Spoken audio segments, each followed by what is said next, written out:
আমি এ বিষয়ে একটা কথা বলতে চাই।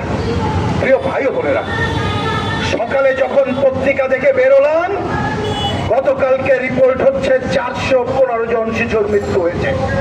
সাথে আর একটা খবর আছে, এটা হচ্ছে যারা রেজিস্ট্রি করে নাম লিখিয়েছেন তাদের মধ্যে। কিন্তু বাংলাদেশের গ্রামে গঞ্জে অনেকে মারা যায়, কিভাবে মারা যায় জানে না, এর সংখ্যা কত আমরা জানি না। এই খবর থেকে বেরোলাম, আর এই যে এখন প্রায় 12টা বাজে, এর মধ্যে আর কতজনের মৃত্যু ঘটেছে, কতজন এটাই আক্রান্ত হয়েছে আমরা জানি না।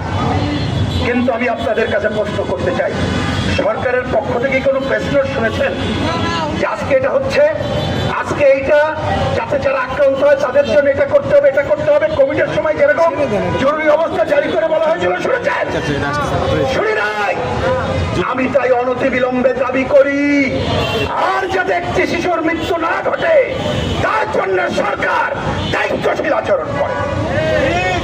এইবার আসি, এই ঘটনা ঘটলো কেন?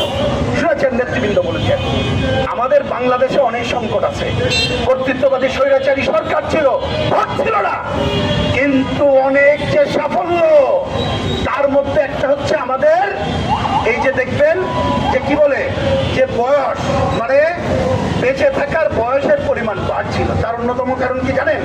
শিশু মৃত্যুর হার কম ছিল তাই। আর আমাদের আরেকটা অনন্যতা ছিল দুনিয়ার মধ্যে, এইটা একটা ঈর্ষণীয়, আমরা অল্প সময় যথাযথভাবে টিকা দিতে পারি। তাহলে এবার ঘটলোটা কি? স্বৈরাচারী সরকার বিদায় দিল, কিন্তু স্বৈরাচারী সরকার তো একটা বাজেট দেখে গেছে।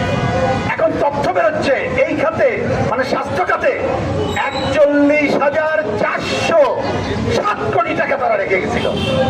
তাহলে টিকা কেনাই তো অসুবিধা হওয়ার কথা ছিল না, কেন হলো না? কেন? তথ্য বেরোচ্ছে কালিলুর সাহেব ব্যস্ত ছিলেন, ওনার গ্রামীণ ব্যাংক আছে, গ্রামীণ ফোন আছে, ওইটার কিভাবে আরো বেশি সুবিধা আদায় করা যায় গভর্নমেন্টের কাছ থেকে। উনি যে ট্যাক্স ফাঁকি দিয়েছিল সেইটা কিভাবে মওকুফ করা যায়, নিজের যে অনিয়ম ছিল, ওনার নামে যে মামলা ছিল, এটা কিভাবে প্রত্যাহার করা যায়, কিভাবে ইউনিভার্সিটি নেওয়া যায়, ওইটায় ব্যস্ত ছিল। আর নূরজাহান নামে আরেকজনকে স্বাস্থ্য মন্ত্রণালয়ের দায়িত্ব দিয়েছিল। আমি ভাই পত্র পত্রিকায় পড়তেছি, ভালো জানি না, সে নাকি 3 জনকে দায়িত্ব দিয়েছিল। তারা ইউনিসেফের কাছ থেকে আমরা টিকা কিনতাম, এসে বলছি ইউনিসেফের কাছ থেকে কেনা যাবে না। এটা কোনোদিন শুনেছেন ভাই? ইউনিসেফ বলে হুঁশিয়ার করছে কেনা যাবে না। আমাদের সাংবাদিক ভাইরা খুঁজে বের করছে, কারণ হচ্ছে ইউনিসেফের কাছ থেকে কিনতে গেলে নাকি কমিশন পাওয়া যাবে না, বাইরের থেকে কিনবে কমিশনের জন্য। আমি ধিক্কার জানাই এবং দাবি করি এই সরকারের কাছে, এই তথ্য যদি সঠিক হয় তাহলে এদের বিরুদ্ধে ব্যবস্থা নিচ্ছেন না কেন? স্বাস্থ্যমন্ত্রী, প্রধানমন্ত্রী অন্য কথা শুনতে চাই না।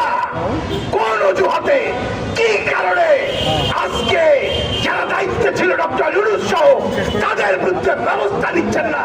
জনগণ জানতে চায়, অবিলম্বে এদের বিরুদ্ধে ব্যবস্থা গ্রহণ দেখতে চায়। বন্ধুগণ, বলেছিলাম